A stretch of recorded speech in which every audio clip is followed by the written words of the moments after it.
Hello friends, welcome back to Ramya Naveen YouTube channel. I hope ಯಾರೆಲ್ಲ ನನ್ನ channel subscribe ಮಾಡಿದೆ video ನೋಡಿ ಈಗಲೇ ಸಬ್ಸ್ಕ್ರೈಬ್ ಮಾಡಿ ಬೆಲ್ ಐಕನ್ನ ಪ್ರೆಸ್ ಮಾಡಿ.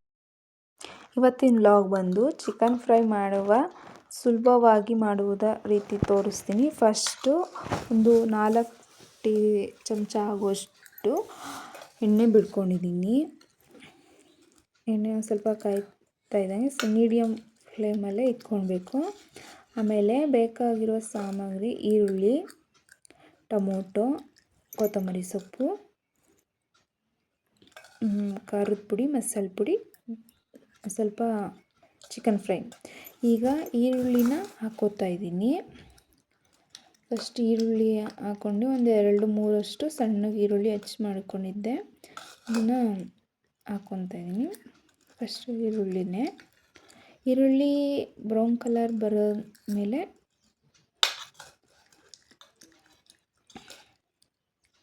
ನೋಡಿ ಈರುಳ್ಳಿ ಹಾಕ್ಕೊಂಡೆ ಒಂದು ಸ್ವಲ್ಪ ಅದು ಮೆತ್ತಗಾಗಿ ಈರುಳ್ಳಿ ಸ್ಮೆಲ್ಲು ಹಸಿ ವಾಸನೆ ಹೋಗೋ ತನಕನೂ ಸ್ವಲ್ಪ ಫ್ರೈ ಮಾಡ್ಕೊಂಡೆ. ಆಮೇಲೆ ಈ ಥರ ಮಾಡ್ಕೊಂಡು ಫ್ರೈ ಹಸಿ ವಾಸನೆ ಬ್ರೌನ್ ಕಲರ್ ಶೇಪ್ ಬಂದಿದೆಯಲ್ಲ, ಆಗ ಈರುಳ್ಳಿ ಬೆಂದಿರುತ್ತೆ. ಆಗ ಟೊಮೊಟೊ ಹಾಕ್ಕೊತಾ ಇದ್ದೀನಿ.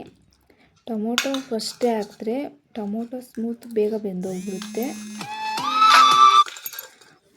ಟೊಮೊಟೊ ಹಾಕ್ಕೊಂಡು ಸ್ವಲ್ಪ ಫ್ರೈ ಈ ಥರ ಕೈ ಆಡ್ಕೊತಾ ಇದ್ದೀನಿ. ಫ್ರೈನ ನೋಡಿ, ಟೊಮೊಟೊನೂ ಸಾಫ್ಟಾಗಿ ಬೆಂದೈತೆ. ಈ ಥರ ಕೈ ಆಡೋದ್ರಿಂದ ತಳ ಹಿಡಿಯಲ್ಲ. ಆಮೇಲೆ ನಾನು ಒಂದು ಸ್ವಲ್ಪ ಮೆಣಸು, ಚಕ್ಕೆ, ಲವಂಗ ಕುಟ್ಟು ಮಾಡಿಕೊಂಡಿದ್ದೆ. ಆಮೇಲೆ ಚಿಕನ್ನ ತೊಳೆದು ಮಡಗಿದ್ದೆ ಮೊದಲನ್ನ, ಅದನ್ನು ಹಾಕ್ತಾಯಿದ್ದೀನಿ. ನೋಡಿ, ಒಂದು chicken K G 1 K G ಚಿಕನ್ದು ಮಾಡ್ತಾಯಿದ್ದೀನಿ. ಈಗೆಲ್ಲ ಮುಂಚೆನೇ ತೊಳೆದು ಇಟ್ಕೊಳ್ಳೋದ್ರಿಂದ ಈಸಿ ಆಗುತ್ತೆ. ನೋಡಿ, ಈ ಥರ ಕೈ ಆಡ್ತಿದ್ದೀನಿ. ಕೈ ಆಡಲಿಲ್ಲ ಅಂದರೆ ತಳ ಹಿಡಿದ್ಬಿಡುತ್ತೆ ಅನ್ನೋದೊಂದು ಕಾರಣಕ್ಕೆ ಈರುಳ್ಳಿ ಟೊಮೊಟೊ ಜೊತೆ ಚಿಕನ್ನ ಈ ಥರ ಕೈ ಆಡ್ತೀವಿ.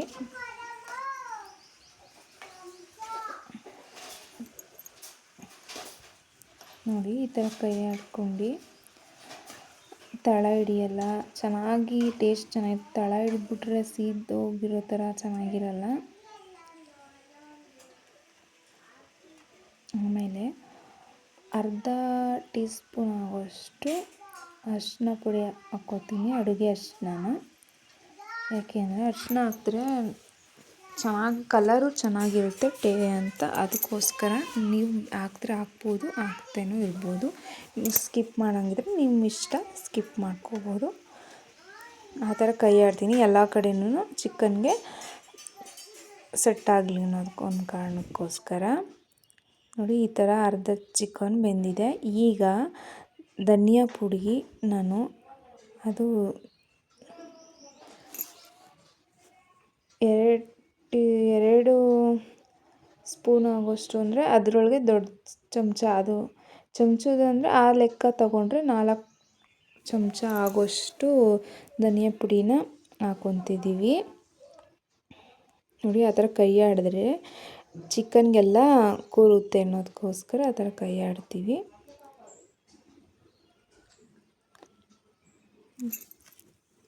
ಎಲ್ಲ ಚೆನ್ನಾಗಿ ಚಿಕನ್ ಜೊತೆ ಬೆರ್ಕೊಳುತ್ತೆ, ಅದರಿಂದ ಥರ ಕೈ ಆಡ್ತಾನೆ ಇಡ್ತೀವಿ ನಾವು.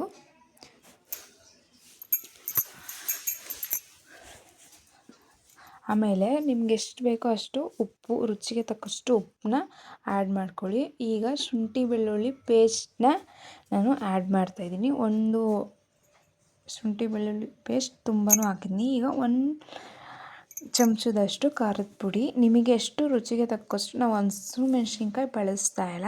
ಈಗ ಚಿಕನ್ ಮಸಾಲ ಫ್ರೈ ಪೌಡ್ರನ್ನ ನಾನು ಹಾಕ್ತಾಯಿದ್ದೀನಿ. ನಿಮ್ಗೆ ಎಷ್ಟು ಬೇಕೋ ಅಷ್ಟು ನೋಡ್ಕೊಂಡು ಹಾಕಿ.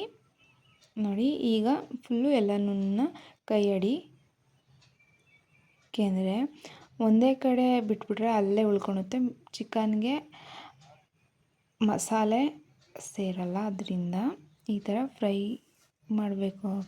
ನೋಡ್ಕೊಳ್ಳಿ, ಆಮೇಲೆ ನಿಮಗೆ ನೋಡ್ಕೊಂಡು ಒಂದು ಲೋಟದಷ್ಟು ನೀರು ಹಾಕ್ಕೊಂಡಿದ್ದೆ. ನೋಡ್ಕೊಳ್ಳಿ, ನಿಮಗೆ ಜಾಸ್ತಿ ನೀರು ಹಾಕಿದ್ರೆ ತೆಳ್ಳಗಾಗ್ಬಿಡುತ್ತೆ. ಅನ್ನ ಊಟ ಮಾಡಬೇಕು, ಚಪಾತಿ ಈ ಥರ ಅಂದರೆ ಅವರು ನೀರು ಜಾಸ್ತಿ ಹಾಕ್ಬಾರ್ದು. ಅನ್ನಕ್ಕಾದರೆ ನೀರು ಜಾಸ್ತಿ ಹಾಕ್ಕೊಳ್ಳಿ, ಆವಾಗ ತಿನ್ನೋಕ್ಕೆ ಚೆನ್ನಾಗಿರುತ್ತೆ ಅಂತ ಹೇಳ್ತೀನಿ. ನೋಡಿ, ಈ ರೀತಿ ಬೆಂದಿರುತ್ತೆ. 5 ನಿಮಿಷ ಬಿಟ್ಕೊಂಡು ನೋಡಿದ್ಮೇಲೆ ಕೊತ್ತಂಬರಿ ಸೊಪ್ಪನ್ನ ಆ್ಯಡ್ ಮಾಡ್ಕೊತಿದ್ದೀನಿ. ನೋಡಿ, ಕೊತ್ತಂಬರಿ ಸೊಪ್ಪು ಮೇಲೆ ಯಾಕೆ ಅಂದರೆ ಚೆನ್ನಾಗಿ ಕಾಣಿಸ್ಲಿ ಅನ್ನೋದೊಂದು ಕಾರಣಕ್ಕೋಸ್ಕರ ಹಾಕಿದ್ದೀವಿ, ನೋಡ್ಬೋದು. ಈಗ ಒಂದು ಸ್ವಲ್ಪ ಹಿಂಗೆ ಕೈ ಆಡ್ತಾ ಇರೋದು ಯಾಕೆ ಅಂದರೆ ತಳ ಹಿಡಿದ್ಬಿಡುತ್ತೆ. ನೋಡ್ಕೊತಾ ಇರ್ಬೇಕು ನೀವು, ಅವಾಗವಾಗ ಕೈ ಆಡ್ತಾ ಇರಬೇಕು, ಆವಾಗ ಬೆಂದಿರುತ್ತೆ. ಈಗ ಸೂಪರಾಗಿ ಬೆಂದಿದೆ. ನನ್ನ ವಿಡಿಯೋ ಇಷ್ಟ ಆದರೆ ಲೈಕ್ ಮಾಡಿ, ಕಮೆಂಟ್ ಮಾಡಿ. ಪ್ಲೀಸ್ ನನ್ನ ಚಾನಲ್ನ ಸಬ್ಸ್ಕ್ರೈಬ್ ಮಾಡಿ. Thank you for watching.